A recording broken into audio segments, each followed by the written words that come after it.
Com a pandemia do coronavírus e a necessidade de a gente fechar as escolas estaduais no Espírito Santo, o governo do estado lançou em abril de 2020 o programa Escolar, que, dentre outras coisas, dentre outras iniciativas, transmite videoaulas pela televisão em canais abertos para todo o Espírito Santo.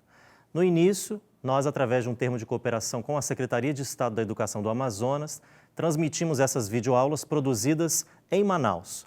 E, a partir de então, começamos a nos estruturar na Secretaria de Educação do Espírito Santo para fazermos as nossas próprias videoaulas.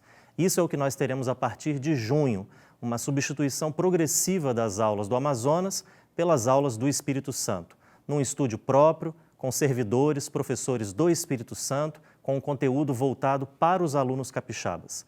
Todos, então, estão convidados a aproveitar essas aulas, a acompanhá-las pelos canais 8.2, 8.3 e 8.4 e, assim, através do Escolar, não permitir que a pandemia pare a educação pública capixaba.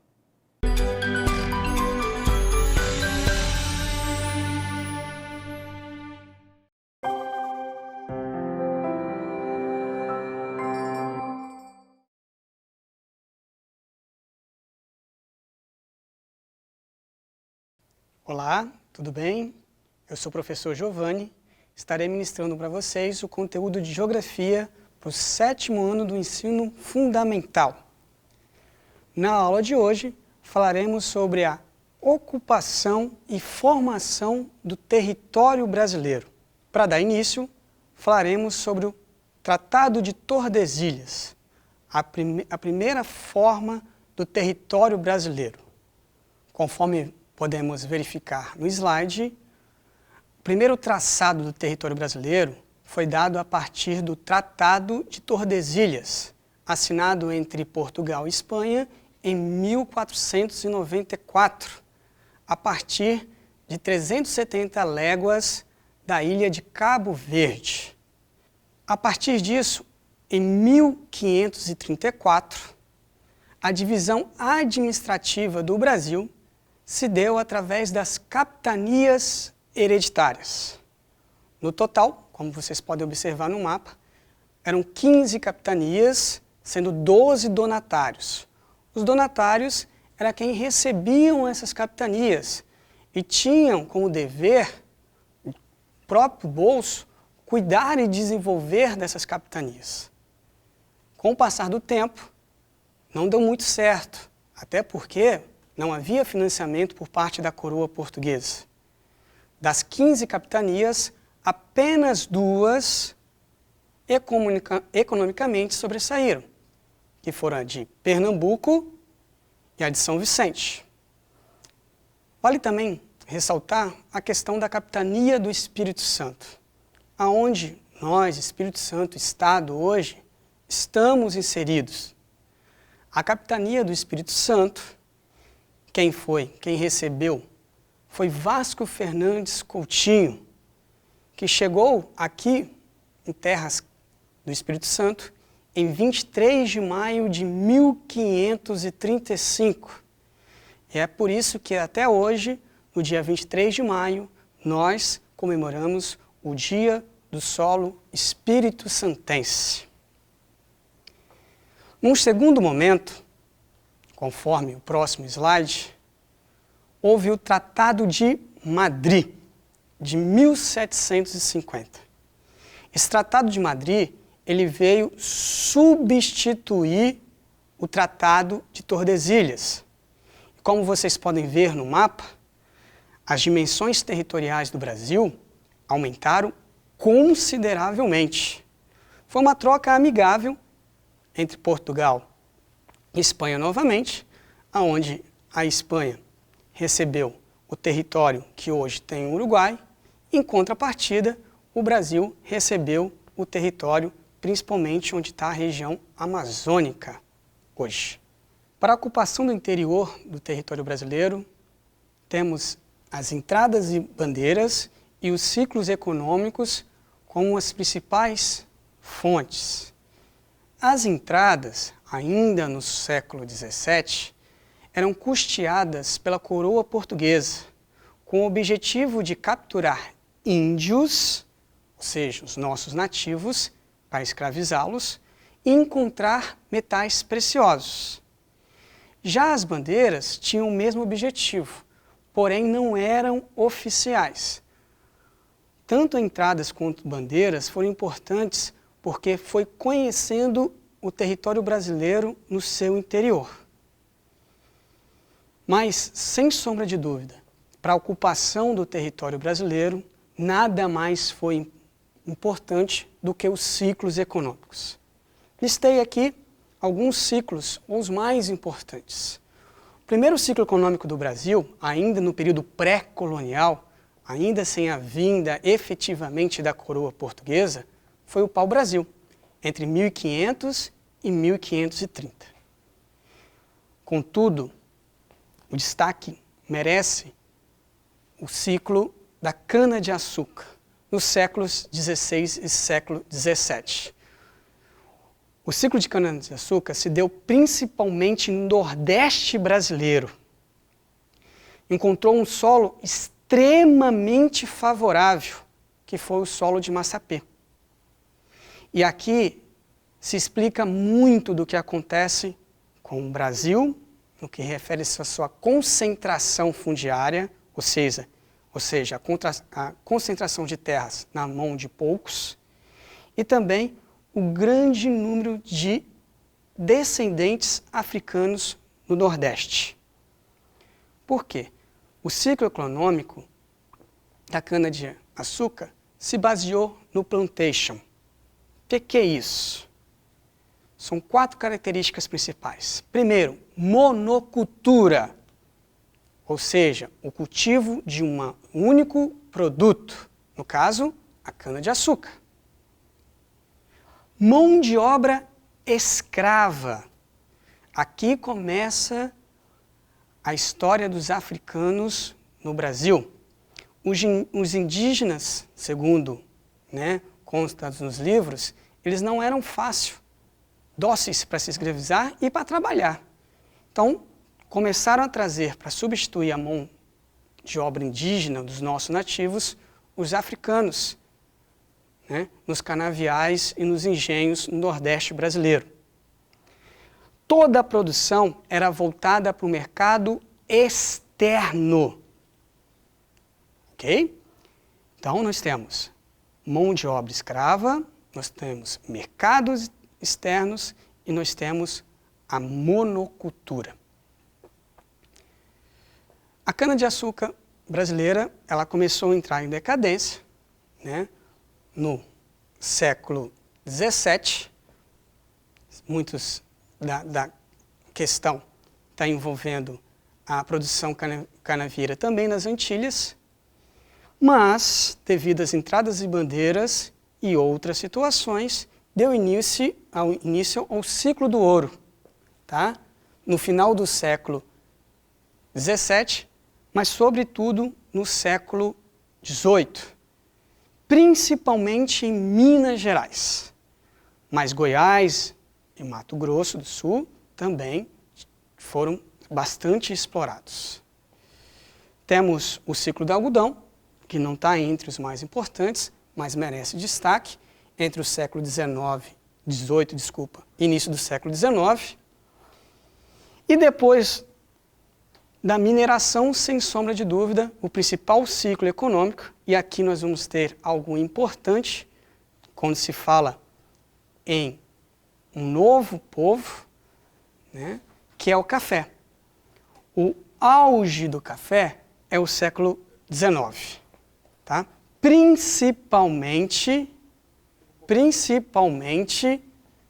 em São Paulo. Mais uma vez, um solo extremamente fértil, que é o solo de terra roxa, foi fundamental para o sucesso da produção cafeeira no Brasil. E aqui também algo muito importante. Há o processo de abolição da escravatura. Então, vieram para cá os primeiros imigrantes italianos, principalmente para a região de São Paulo, e também os imigrantes alemães e pomeranos, principalmente para o sul do Brasil. Então, além dos portugueses que já estavam aqui, que são, sem sombra de dúvidas, dentro dos europeus, o povo que mais contribuiu para a formação, né, do povo brasileiro. Daí a gente tem muito Silva, muito Souza, muito Pereira na sociedade brasileira, dada essa, né, origem portuguesa. Mas agora também, né, chegam os italianos, principalmente em São Paulo, e os alemães e pomeranos, principalmente no sul do Brasil, né? Esses imigrantes, além de trabalhar com o café, também foram muito importantes quando houve, por causa da crise de 29, né, a decadência do café, o surgimento da indústria no Brasil, né, a partir de 1930. Nesse meio tempo, também, entre 1890 e 1920, na região amazônica, há o ciclo da borracha, extremamente importante para a ocupação da região amazônica. Em 1930, com a decadência do café e o surgimento da indústria no Brasil, né, junto com o processo industrial, nós também temos o processo de urbanização. A partir de então, a população, êxodo rural, sai do campo e vai para a cidade, onde as cidades passam a ter mais pessoas do que no campo, a partir de 1940, no seu ápice aí em 1970. E esse processo de urbanização, ele concentrou a população brasileira no litoral, principalmente na região sudeste. No próximo slide, a gente vai ver no mapa como se deu esses ciclos econômicos. Esse mapa ele resume todos os ciclos econômicos, desde o pau-brasil, passando pela cana-de-açúcar, pelo café, pelo algodão, até chegar em 1930, quando nós temos o processo de industrialização e urbanização no Brasil. Para ficar melhor entender a evolução do território brasileiro, nós vamos ver agora no próximo slide uma evolução histórica do território brasileiro. Como vocês podem ver, no primeiro mapa, em cima, né, nós temos o Tratado de Tordesilhas, como era a configuração do território brasileiro com o Tratado de Tordesilhas. No segundo, nós temos o Tratado de Madrid. Esse Tratado de Madrid, vocês podem observar que já está muito próximo do território brasileiro. O próximo mapa, né, já dá o território brasileiro pós-proclamação da República. A configuração é praticamente a mesma da época do Tratado de Madrid. O que vai mudar são os nomes dos territórios dentro do Brasil. O próximo mapa, 1943, ou seja, nós estamos na era Vargas. E esse mapa tem a atual configuração do território brasileiro. Aqui nós temos a anexação do Acre, que no auge do ciclo da borracha foi anexado da Bolívia, e também o território de Iguaçu, ali na região sul, né, colocado por Getúlio Vargas. Pegando esse último mapa, a atual configuração do território brasileiro, entrando em detalhes, nós temos o próximo slide. Conforme podemos ver, né, a configuração atual do território brasileiro, a partir da Constituição de 1988. Somos 26 estados e o Distrito Federal. Dos nossos extremos, ao norte, a sul, a leste, a oeste, são mais de 8 milhões e meio de quilômetros quadrados, o que faz o Brasil ser o terceiro maior país de território das Américas, o quinto maior país do mundo.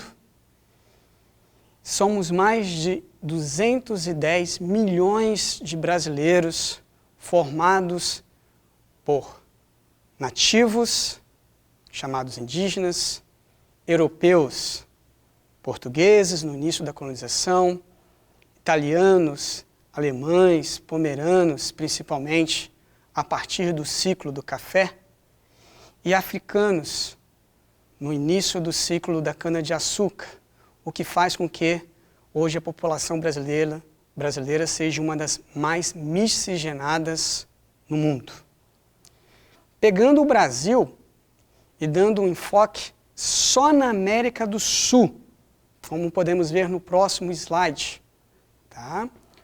O Brasil, devido ao seu tamanho territorial, faz fronteira com praticamente todos os países da América do Sul, exceto Chile, mais embaixo, e Equador. O Brasil também tem a maior população da América do Sul. Por fim, visualizando o Brasil no mundo, conforme o próximo slide, o Brasil, como a gente já falou, é o 5º maior país em território, atrás da Rússia, que é o maior, Canadá, China, Estados Unidos e depois o Brasil. Se observarmos bem o Brasil, ele é cortado ao norte pela linha do Equador, o que faz com que o Brasil tenha 93% do seu território no hemisfério sul, quando relacionamos a linha do Equador. Automaticamente, apenas 7% do Brasil no território norte. O Brasil também é cortado pelo Trópico de Capricórnio, o que faz com que o Brasil tenha cerca de 92% do seu território na zona tropical. Daí aquela música, Moro num país tropical. Essa música tem muito da geografia, porque é uma realidade. A maior parte do nosso território está na zona tropical, ou seja, acima do Trópico de Capricórnio. Só a região sul e parte do estado de São Paulo que está na zona temperada. Até por isso, a região sul do Brasil é a região que apresenta as temperaturas mais frias do país.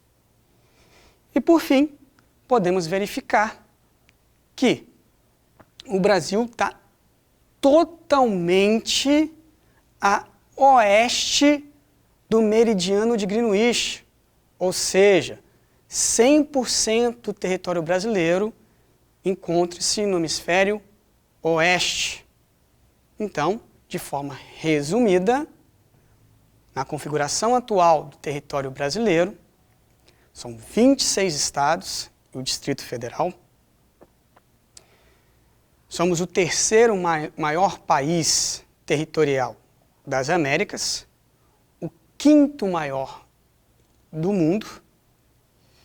Temos nossos territórios, a maior parte no hemisfério sul, principalmente na zona tropical, e em sua totalidade no hemisfério oeste.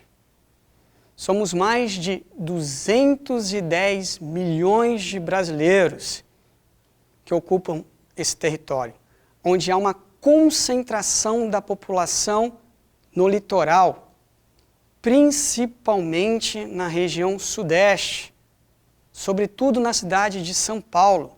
A cidade de São Paulo tem mais de 10 milhões de habitantes, uma das cidades mais populosas do mundo. Em contrapartida, temos grandes vazios populacionais, principalmente no norte, devido à floresta amazônica, e no centro-oeste. No centro-oeste, inclusive, uma característica, há mais cabeças de gado do que população, do que gente. Ok? Do mais, muito obrigado a todos e até a próxima.